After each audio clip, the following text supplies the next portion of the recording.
తెల్లని చీర కట్టుకుని తలనిండా పూలు పెట్టుకుని ఎంతో అందంగా తయారయ్యి చిరునవ్వులు చిలికిస్తూ తన గదిలోకి వచ్చిన సంయుక్తను చూసి మతిపోయింది రాజయ్యకి. ఏమిటి ఏమిటి అన్నాడు కంగారుగా. సంయుక్త నవ్వుతూ, ఏముంటుంది మామూలే అనేసరికి మతిపోయిన వాడిలా అయిపోయాడు. నువ్వు నువ్వు అని ఆగిపోయాడు. ఆ తర్వాత ఏం మాట్లాడాలో అతనికి అర్థం కాలేదు. నేను నేను మీ భార్యని విరగబడి నవ్వింది సంయుక్త. రాజయ్యకు ఆపాదమస్తకము చెమటలు పట్టాయి. ఫ్లాస్కులో కాఫీ కప్పులో ఉంచుకుని తాగబోయాడు. వేళపాళ లేకుండా కాఫీ తాగటం అతనికి అలవాటే. ఫ్లాస్కులో ఎప్పుడూ కాఫీ సిద్ధంగా ఉంచుకుంటాడు. ఈ వేళప్పుడు కాఫీ ఏమిటండి? రాజయ్య చేతిలో కాఫీ అందుకుని కిటికీలోంచి బయటకు పారబోసింది సంయుక్త. వెంటనే కెవ్వుమని కేక వినిపించింది. మొదట రాజయ్య, అతనికి వెనుక సంయుక్త గబగబా బయటకొచ్చారు. వేడివేడి కాఫీ ముఖం మీద పడటం వల్ల ముఖం రెండు చేతులతోనూ కప్పుకుని కూలబడింది దుర్గమ్మ. నిర్ఘాంతపోయాడు రాజయ్య. అల్లరిగా నవ్వుతున్న సంయుక్త ముఖం చూడగానే అసలు విషయం అర్థమైంది. అయ్యయ్యో వదినగారు, ఎంత పని జరిగిపోయింది. మీరీ కిటికీలోంచి తొంగి చూస్తున్నట్లు ఏమాత్రం తెలిసినా ఆ కాఫీ అలా పారబోసేదానిని కాను. అయినా మీకంత చూడాలని ఉంటే గదిలోనే మీకు మరో మంచం వేయొద్దును కదండి. మీ తమ్ముడు మీకోసం ఆ మాత్రం చెయ్యలేడా? చిన్నప్పటి నుంచి పెంచి పెద్ద చేశాను. ఏం చేస్తే మీ రుణం తీరుతుంది? ఎంతో నొచ్చుకుంటూ అంది సంయుక్త. వంచిన తల ఎత్తలేదు దుర్గమ్మ. సంయుక్త ఆయింట్మెంట్ రాజయ్య చేతికిచ్చి, పాపం మీ అక్కయ్య గారి ముఖానికి రాయండి. చిన్నప్పటి నుంచి మిమ్మల్ని పెంచి పెద్ద చేశారు అని నవ్వు ఆపుకోలేక అక్కడి నుంచి వచ్చేసింది. రాజయ్య మూర్ఖుడిలా ఆయింట్మెంట్ తీసుకుని, అక్కయ్య ఎక్కడ కాలింది అన్నాడు. వెక్కి వెక్కి ఏడ్చేసింది దుర్గమ్మ. దుర్గమ్మ ఎన్నెన్నోసార్లు ఎన్నెన్నో విధాలుగా ఏడ్చింది. కానీ అప్పుడు మాత్రం నిజంగా ఏడ్చింది. సంయుక్త, దుర్గమ్మ రాజయ్యల దగ్గర నుండి బయటపడి వచ్చేసరికి హాల్లో మురళి, అరుణ్ కూర్చుని ఉన్నారు. సంయుక్తను చూడగానే మురళి, అక్కయ్య అంటూ కౌగిలించుకున్నాడు. ఇదేమిటి ఈ సమయంలో? ఆశ్చర్యపోతూ అరుణ్ని అడిగింది సంయుక్త. మురళి నీకోసం బెంగ పెట్టుకున్నాడు, అందుకని తీసుకొచ్చాను. ఏం మురళి, నాకోసం బెంగ పెట్టుకున్నావా? అవును. రేణి బావ అక్కను చూద్దామా అన్నాడు. వెంటనే బెంగ పెట్టేసుకున్నాను. ఫకాలున నవ్వింది సంయుక్త. తెల్లని బట్టలు, తలలో పూలు, ఎంతో అందంగా సంయుక్త అలా నిలబడి నవ్వుతుంటే భరించలేకపోయాడు అరుణ్. ఏ విషయమైనా మన మనసుకు అనుగుణంగా ఊహించటం మానవ సహజం. అలాగే అరుణ్ కూడా వస్తూ వస్తూ సంయుక్తను ఊహించుకున్నాడు.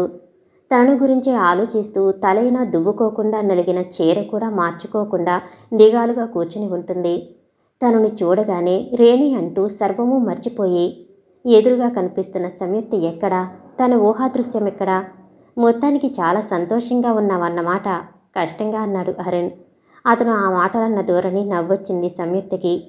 చిలిపితనం హెచ్చింది. అదేమిటి, సంతోషంగా ఉండనని ఎందుకనుకున్నావు? అవునులే, స్వార్థపరులు ఎప్పుడూ సంతోషంగానే ఉండగలరు. పొరపాటు అరుణ్. ఎప్పుడూ సంతోషంగా ఉండగలిగినది స్వార్థపరులు కాదు. వాళ్ళకసలు సంతోషమే ఉండదు. ప్రేమించగలిగే మనసున్న వాళ్ళు మాత్రమే ఎప్పుడూ సంతోషంగా ఉండగలరు. ప్రేమ, నీకసలు ప్రేమంటే తెలిసినా? తేలిస్తే ఇలా చిరునవ్వులు చిలకరిస్తూ ఉండగలవా? నీ ధోరణి చూస్తూ ఉంటే నేను నవ్వుతూ ఉండటం నువ్వు భరించలేకపోతున్నావనిపిస్తుంది. అవును, ఎంతమాత్రం భరించలేకపోతున్నాను.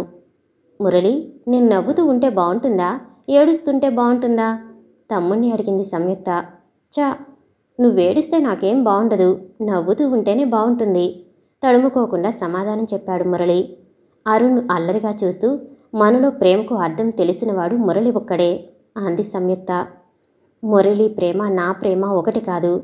అయితే నీ ప్రేమను ఎలా తృప్తిపరచగలనో చెప్పు. దీనాతి దీనంగా తయారయ్యి కుళ్ళి కుళ్ళి ఏడుస్తూ జీవోత్సవంలాగా కనిపిస్తే. సంయుక్త భరించలేనట్లు అడ్డు తగిలాడు అరుణ్. నేను నవ్వుతూ కనిపిస్తే ఓర్చలేవు, కుమిలి కృషించిపోతే భరించలేవు. ఏం చేయనో చెప్పు కిలికిలా నవ్వింది సంయుక్త. అప్పుడే సినిమా నుంచి శంకర్తో కలిసి వచ్చింది శశిరేఖ. హాయిగా నవ్వుతున్న సంయుక్తను ముగ్ధుడై చూస్తున్న అరుణ్ను చూడగానే ఎందుకో శశిరేఖకు మనసులో ముళ్ళు దిగినట్లయింది. అతి మామూలుగా ఎలా ఉన్నా సంయుక్త అందంగానే ఉంటుంది. ఇవాళ మరీ అందంగా ఉంది. ఆ చిరునవ్వులో అంత ఆకర్షణ ఏమిటో తనకే మళ్ళీ మళ్ళీ చూడాలనిపిస్తుంది. హలో అంటూ అరుణ్ని గౌరవంగా పలకరించాడు శంకర్. శశిరేఖ పలకరింపుగా నవ్వింది. అరుణ్ తిరిగి నవ్వాడు. కానీ అతని చూపులు సంయుక్తనే అనుసరిస్తున్నాయి. ఇవాళ అరుణ్ గారు వస్తారని నీకు తెలుసా? వెటకారంగా సంయుక్తను అడిగింది శశిరేఖ. అనుకోలేదు. ఏం లేదు. ఎన్నడూ లేనిది ఇలా తయారై కూర్చుంటేను వ్యంగ్యంగా నవ్వింది శశిరేఖ. అరుణ్ వైపు వాలుగా చూసి నవ్వు పెదవుల మధ్య బిగపట్టుకుంది సంయుక్త. అరుణ్ ఆశ్చర్యంగా చూశాడు. అరుణ్ చూపుల్లో ఆశ్చర్యం శశిరేఖకు మరో విధంగా అర్థమైంది. తను తొందరపడి వ్యంగ్యంగా మాట్లాడేసింది. అరుణ్ ఎలా అర్థం చేసుకుంటాడో తనను. ఈవిడిని ఇంత ఉల్లాసంగా ఎప్పుడూ చూడలేదు. మీకు పుణ్యం ఉంటుంది, తరచుగా వస్తూ ఉండండి అంది మామూలుగా అంటున్నట్లు.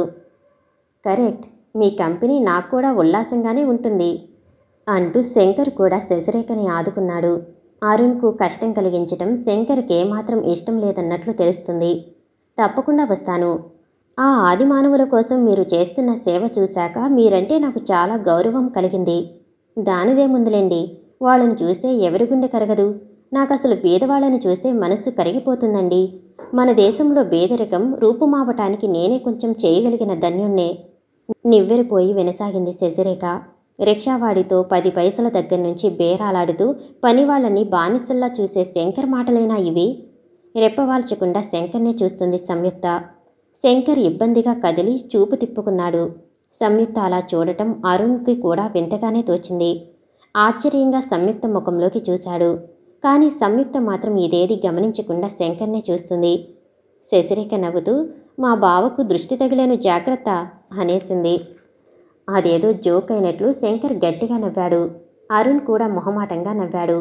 సంయుక్త నవ్వనూ లేదు, సమాధానము చెప్పలేదు. ఈ లోకంలో లేని దానిలా తనలో తను ఏదో ఆలోచించుకుంటూ కూర్చుంది. మిస్టర్ అరుణ్ కుమార్, వచ్చే నెలలోనే నాకు మా శశికి పెళ్ళి, మీరు తప్పకుండా రావాలి అన్నాడు శంకర్ సంభాషణ మారుస్తూ. ఈ పెళ్లి జరగదు ఖండితంగా అంది సంయుక్త. శంకర్ ముఖం ముడుచుకుపోయింది. శశిరేఖ రోషంతో మండిపడుతూ, ఎందుకు జరగదు అంది. మాకిష్టం లేదు కనుక. మధ్య నువ్వెవరు ఇష్టం లేదనడానికి? నీ తల్లిని. హో, మహా గొప్ప తల్లిగారు బయలుదేరింది. నాకు తల్లివే అయితే ఒక్కనాటికి ఇలా మాట్లాడవు. నీకు తల్లిగానే ఇలా మాట్లాడుతున్నాను. నీ మాటలు లెక్క చేయవలసిన అవసరం నాకు లేదు. నా విషయాలు నువ్వు కలిగించుకోవటము ఇష్టం లేదు. దెబ్బతిన్నట్లు ఆగిపోయింది సంయుక్త. ఏదో చేయాలనే ఆరాటము, ఏమీ చెయ్యలేని నిస్సహాయతత్వము ఆ ముఖంలో పోటీలు పడి కనిపిస్తున్నాయి. శశిరేఖ శంకర్ను చేసుకోవటం సంయుక్తకు ఇష్టం లేదని అరుణ్కు కూడా అర్థమైంది. కారణం మాత్రమే అర్థం కావటం లేదు. సవతి కూతురు సంతోషాన్ని చూడలేని నీచురాల సంయుక్త. సంయుక్తను గురించి అలా ఆలోచించటానికే మనసు ఒప్పుకోవటం లేదు. అరుణ్ వెళ్ళటానికి లేచేసరికి మురళి కునికిపాట్లు పడుతున్నాడు. పోనీ ఇక్కడ పడుకోనియ్యి, నేను రేపు దింపుతాను అంది సంయుక్త. వద్దు, వాడు పక్కన లేకపోతే నాకేదో వెలితిగా ఉంటుంది అని నిద్రపోతున్న మురళిని భుజం మీద వేసుకుని వెళ్ళిపోయాడు అరుణ్. కొత్తగా వెయ్యిపోతున్న నాటకం తాలూకు స్క్రిప్ట్ చూసుకుంటున్నాడు రాజయ్య. ఆ సంభాషణల్ని మనసారా అనుభవిస్తున్నాడనటానికి నిదర్శనంగా అతని ముఖభంగిమలు అనుక్షణము మారిపోతున్నాయి. ఒక్కొక్కసారి కనుబొమ్మలు ముడుచుకుంటున్నాయి. అంతలో నవ్వుతున్నాడు, మరోసారి పెదవి విరుస్తున్నాడు. అతనితో మాట్లాడాలని వచ్చిన సంయుక్త అతను ఇప్పట్లో ఈ లోకంలోకి రాడని నిర్ధారించుకుని తన రాకను సూచిస్తూ దక్కింది. రాజయ్య తలెత్తి సంయుక్తను చూసి ఉత్సాహంగా, రారా, ఈ నాటకం చూసావా? చాలా కొత్త రకంగా వ్రాసింది. యాక్టర్స్ కూడా కొందరు కొత్త వాళ్ళని వేసుకున్నాను. అప్పుడప్పుడు కొత్త వాళ్ళని ఎంకరేజ్ చేయాలి. అదీకాక కొత్త వాళ్ళైతే శ్రద్ధగా పనిచేస్తారు. వాళ్లతో ఎవరి ధోరణి వాళ్ళది. ప్రతి ఒక్కరికి తమ మనసులో విషయాలు ఎదుటి వాళ్ళకి చెప్పాలనే ఆరాటమే కానీ ఆ చెప్పటం ఎంతవరకు అవసరమనే ఆలోచన రాదు. రాజయ్య తన ధోరణిలోంచి బయటపడడని గ్రహించిన సంయుక్త, నేను మీతో మాట్లాడాలని వచ్చాను అంది. అంతసేపటికి రాజయ్య సంయుక్త ముఖంలోకి పరిశీలనగా చూశాడు. సంయుక్త ఎందుకో బాధపడుతుందని అర్థం చేసుకున్నాడు. ఒక్క నిట్టూర్పు విడిచాడు. మా అక్కయ్య విషయమే అయితే నువ్వు నాకు ఏం చెప్పినా ప్రయోజనం లేదు. నువ్వు కూడా వెళ్ళిపోతానంటే నా అభ్యంతరం లేదు. నీ డబ్బు నువ్వు తీసుకుపో. సంయుక్త నవ్వింది. తను ఎలా చెప్పాలా అని సంకోచిస్తున్న విషయం అనుకోకుండా రాజయ్య నోటి నుండే వచ్చింది. మీ అక్కయ్య గారికి నేను భయపడను. వెళ్ళిపోవలసిన అవసరమూ లేదు. కానీ డబ్బు నా పేరు మార్పించండి. ఈ ఇల్లు, బ్యాంక్ బ్యాలెన్సు అన్నీ నా పేరు వెంటనే మార్పించండి. రాజయ్య 2 క్షణాలు సంయుక్త ముఖంలోకి చూసి అలాగే అన్నాడు. సంయుక్త ఎంతో ఆశ్చర్యపోయింది. ఎంతెంత వాళ్ళు డబ్బు దగ్గరకు వచ్చేసరికి తమ అల్పత్వాలు బయటపడేసుకుంటారు. రాజయ్య ఏమీ మాట్లాడకుండా, కనీసం నొచ్చుకున్నట్లయినా కనపడకుండా అప్పటి వరకు తన పేరు మీద ఉన్న డబ్బు సునాయాసంగా వదులుకోవటానికి సిద్ధపడుతున్నాడు. అది తనది కాదన్న న్యాయానికి కట్టుబడి. ఇంతటి ఔన్నత్యము అతని మెతకతనంలో మునిగిపోయి ఎందుకు కొరగాకుండా పోతుంది. తన చేతిలో ఉన్న స్క్రిప్ట్ మూసేసి కింద పడేశాడు రాజయ్య. అప్పుడు మాత్రం అతని ముఖం మీద నిరాశ తెరలా క్షణకాలం అల్లుకుంది. ఇంక ఈ నాటకాలు ఉండవు అన్నాడు అంతలో తేరుకుని నవ్వేస్తూ. ఏం, ఎందుకుండవు? నువ్వు డబ్బు తీసుకుని వెళ్ళిపోతున్నావుగా. మళ్ళీ మొదటికొస్తున్నారు. నేను డబ్బు తీసుకుని వెళ్ళిపోవటం లేదు, ఇక్కడే ఉంటున్నాను. డబ్బు విషయంలోనూ పేరు మాత్రమే నాది, పెత్తనమంతా మీదే. ఇదివరకంతా ఎలా ఉండేదో అలాగే ఉంటుంది. మీరు నాటకాలు మానక్కర్లేదు, ఏ పద్ధతి మార్చుకోనక్కర్లేదు. రాజయ్య అయోమయంగా సంయుక్తను చూశాడు. ఏమిటో నువ్వు వచ్చినప్పటి నుంచి ఇంతవరకు ఏ విషయమూ నాకు సరిగా అర్థం కావటం లేదు. ఒక విషయం అర్థం చేసుకోండి చాలు. నేను మీకు మీ అమ్మాయికి మేలు కోరేదాన్ని. రాజయ్య మాట్లాడలేదు. ఆ విషయం గురించి ఆలోచించనూ లేదు. మళ్ళీ నాటక స్క్రిప్ట్ చేతిలోకి తీసుకున్నాడు. ఇక అతనికి ఏ ఆలోచనలు రావు. భారీ ఎత్తున డిన్నర్ పార్టీ ఏర్పాటు చేసింది సంయుక్త. శంకర్తో పాటు అరుణ్ని, మురళిని, యశోద చక్రవర్తులను కూడా పిలిచింది. అందరూ భోజనాలు చేస్తుండగా నేను డిన్నర్ పార్టీ ఎందుకిస్తున్నానో తెలుసా అంది సంయుక్త. ఏమైనా నిలదప్పిందేమో అంది దుర్గమ్మ వెటకారంగా. అప్పటికి సంయుక్త రాజయ్యల మధ్య దాంపత్య సంబంధాలు లేవని దుర్గమ్మకి అర్థమైపోయింది. సంయుక్త నవ్వుతూ అంతకంటే శుభవార్త అంది దుర్గమ్మను కవ్విస్తూ. ఏమిటది? కుతూహలం ఆపుకోలేక ఆరాటంగా అడిగేసింది దుర్గమ్మ. మా వారు ఇల్లు, బ్యాంక్ బ్యాలెన్స్ అన్నీ నా పేరు వ్రాసేశారు. అక్కడ పిడుగుపడినట్లే అయ్యింది. ఏమిటి? అరిచింది దుర్గమ్మ. దుర్గమ్మ అంత అరిచినా సంయుక్త విషయాన్ని తిరిగి చెప్పలేదు. ఆ అరుపుకి కారణం వినపడకపోవటం కాదు గనక. తింటున్నది ఆ చెయ్యి అలాగే ఎత్తుపెట్టి బొమ్మలా ఉండిపోయింది శశిరేఖ. ఆ అమ్మాయి ముఖం తెల్లగా పాలిపోయింది. శంకర్కి పొలమారి దగ్గొచ్చింది. అరుణ్ విచిత్రంగా చూశాడు. యశోద పట్టరాని ఆనందాన్ని అణుచుకోలేక మురళిని గట్టిగా ముద్దు పెట్టుకుంది. మురళి చికాకు పడుతూ చెంప తుడుచుకున్నాడు. ఒక్క చక్రవర్తి మాత్రం నిమ్మకు నీరెత్తినట్లు తన తిండి విషయం తను చూసుకోసాగాడు. అంతమంది ఉన్నారైనా దుర్గమ్మ తన ఆవేశం అణుచుకోలేకపోయింది. ఆవిడ కడుపు మంట ఆవిడను నిలవనీయలేదు. ఇలాంటిది జరుగుతుందని అనుకుంటూనే ఉన్నాను. అసలు వీడికి తెలివి ఉంటేగా, నోట్లో నాలుక ఉంటేగా. ఆస్తి రాయమనగానే రాస్తాడు. 4 ఏడాపడా వాయించి కూర్చోబెట్టక్కర్లేదు. పెద్దదాన్ని ఇంట్లో పడి ఉన్నాననే ఒక్క ముక్క, నాతో ఒక్క ముక్క చెప్పాడు. ఇలాంటి చవట, ఇలాంటి వాజా. అందుకనే పెళ్ళం లేచిపోయింది. స్థిమితంగా భోజనం చేస్తున్న రాజయ్య అంతకంటే స్థిమితంగా అందించాడు. యశోద, శంకరం పైకి నవ్వేశారు. అరుణ్ అతి ప్రయత్నం మీద నవ్వు ఆపుకున్నాడు. చక్రవర్తి రాజయ్యను జాలిగా చూశాడు. శశిరేఖ ముఖం ఎవరో మసిపూసినట్లే అయిపోయింది. ఆ ముఖం చూసి సంయుక్త లోలోపల విలవిల్లాడింది. ఎలాగో 2 మెతుకులు నోట్లో వేసుకుని అక్కడి నుంచి వెళ్ళిపోయింది శశిరేఖ. ఆ అమ్మాయిని ఉండమని సంయుక్త బలవంతం చెయ్యలేదు. దుర్గమ్మ కోపంగా లేవబోయింది. అంతలో మళ్లీ కూర్చుని కసిగా ముద్ద మీద ముద్ద మింగసాగింది. ఎలాగో భోజనాలు పూర్తయ్యాయి. యశోద సంయుక్త చెక్కిళ్ళ మీద ప్రేమగా చేతులు వేసి మిటికలు విరిచింది. తల్లి నిజంగా సంతోషిస్తుందా? సంయుక్త మనసు బాధగా మూలికింది. చక్రవర్తి, జాగ్రత్తమ్మా అన్నాడు బాధగా. అమాయకుడని తాను అనుకునే తండ్రి అలా మాట్లాడుతుంటే సంయుక్తకు ఆశ్చర్యము, ఆదరము రెండూ కలుగుతున్నాయి. అరుణ్ అదో రకంగా నవ్వుతూ కంగ్రాచ్యులేషన్స్ అన్నాడు. సంయుక్త నవ్వుతూ ఎప్పుడూ నేను రాజయ్య గారిని చేసుకున్నప్పుడే కంగ్రాచ్యులేట్ చేయవలసింది, ఇప్పుడా అంది. సారీ, ఎప్పుడు చేయాలో నాకు తెలియలేదు. ఎప్పుడు చేయాలో తెలియదు, ఎందుకు చేయాలో అసలు తెలియదు. ఇవి రెండూ చెప్పి తప్పకుండా ఒకనాడు నీ కంగ్రాచ్యులేషన్స్ అందుకుంటాను. నీ మాటలు నాకేమీ అర్థం కావటం లేదు. పర్వాలేదు, అర్థం చేసుకోవలసింది ఏదో ఉందని అర్థమైతే చాలు. అరుణ్ సంయుక్త ముఖంలోకి పరిశీలనగా చూశాడు. స్వచ్ఛంగా నవ్వుతున్న ఆ ముఖంలో అతనికి ఏమీ దొరకలేదు. ఎక్కడ వాళ్ళక్కడ వెళ్ళిపోయారు. దిండిలో ముఖం దాచుకుని పడుకున్న శశిరేఖ అడుగుల చప్పుడుకు లేచి కూర్చుంది. ఎదురుగా నిలబడ్డ శంకరాన్ని చూచి, ఏం బావా, నన్ను పెళ్లి చేసుకోలేనని చెప్పటానికి వచ్చావా అంది. శంకరం తడబడ్డాడు. ఆ సమయంలో శశిరేఖ ముఖం చూస్తూ అలాంటి మాటలు మాట్లాడటానికి అతనికి నోరు రాలేదు. అవే మాటలు శశి, విధవ ఆస్తి పోతే పోయింది, బాధపడవద్దని చెప్పటానికి వచ్చాను. శంకరం తడబడుతూ మొక్కు తీర్చుకున్నట్లుగా మాట్లాడటం గుర్తించకపోలేదు. థ్యాంక్ యూ అంది పొడిగా. శంకరం వెంటనే బయటికి వచ్చేశాడు. అతడు వెళ్ళిపోయినందుకు శశిరేఖ బాధపడలేదు. ఆ సమయంలో ఒంటరిగా ఉండటమే శశిరేఖకు హాయిగా ఉంది. శశిరేఖ కాలేజీ మానేసింది. ఇది సహించలేకపోయింది సంయుక్త. కాలేజీ ఎందుకు మానేశావు అంది అనునయంగానే. అసలే సంయుక్త పట్ల అంతంత మాత్రం ఆపేక్ష శశిరేఖకి. అందులో ఆ సమయంలో ఆ అనునయం శశిరేఖను ఏ విధంగానూ కదిలించలేదు. నన్ను బిచ్చగెత్తును చేయాలని నీ సంకల్పం. బిచ్చగెత్తినే అయినా నిన్ను మాత్రం అడుక్కోను కఠినంగా దులపరిస్తున్నట్లు అంది. ఆ ధోరణిని మళ్లించడం తన వశం కాదని సంయుక్తకు తెలుసు. గుండెలో రాయి పడినట్లయింది. అయితే మళ్ళీ నర్సు ట్రైనింగ్కి హాస్టల్కి వెళ్ళిపోతావా అంది. ఒక్కనాటికి వెళ్ళను. సునాయాసంగా నాన్న దగ్గర నుండి ఆస్తి రాయించుకోగలిగిన నీ చేతుల్లో నాన్నను వదిలి చచ్చినా వెళ్ళను. తేలిగ్గా ఊపిరి పీల్చుకుంది సంయుక్త. శశిరేఖకు కాలేజీ చదువు ఎంత ఇష్టమో, ఆ చదువు కోసం ఎంత ఆరాటపడుతుందో, కాలేజీలో చేరి చదువుకోగలిగినప్పుడు ఎంత పొంగిపోయిందో సంయుక్తకు బాగా తెలుసు. ఇప్పుడు తప్పనిసరిగా చదువు మానుకోవలసి వచ్చినందుకు ఆ లేత మనసు ఎంతగా మొక్కలవుతుందో కూడా తెలుసు. తిరిగి శశిరేఖను కాలేజీలో చేర్పించగలిగే మార్గమేది? టేబుల్ మీద ఫైల్స్ తిరగేస్తూ చికాగ్గా ఆలోచిస్తున్నాడు అరుణ్. తలుపు తోసుకుని లోపలికి వచ్చింది సంయుక్త. అరుణ్ ముఖంలో చికాకంతా మంత్రించినట్లు మాయమైపోయింది. ఏ దేవతలో కరుణించి నిన్ను నా దగ్గరకు పంపారు? సరిగ్గా సమయానికి వచ్చావు అన్నాడు చేత్తో ఎదురుగా ఉన్న కుర్చీ చూపిస్తూ. సంయుక్త కుర్చీలో కూర్చుని అదేం, ఏ సమయానికి వచ్చాను అంది. మా డిపార్ట్మెంట్లో వ్యవహారాలు చూస్తుంటే తల తిరిగిపోతుంది. కాగితాల మీద అన్నీ ఉంటాయి, నిజంగా ఏమీ ఉండదు, ఏదీ జరగదు.